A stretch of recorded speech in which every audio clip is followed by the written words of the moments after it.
guys, welcome back to our channel. Today we'll be making a rose out of paper. Before starting we need a paper, a scissor, pencil eraser, a glass and a compass. Here I am starting by drawing circles of radius 3 cm.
After pasting the 90 pieces of circle, we have to press it hardly with hand.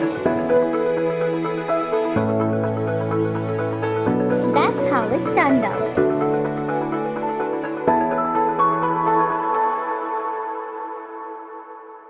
Thanks for watching and do not forget to hit the like and subscribe to my channel.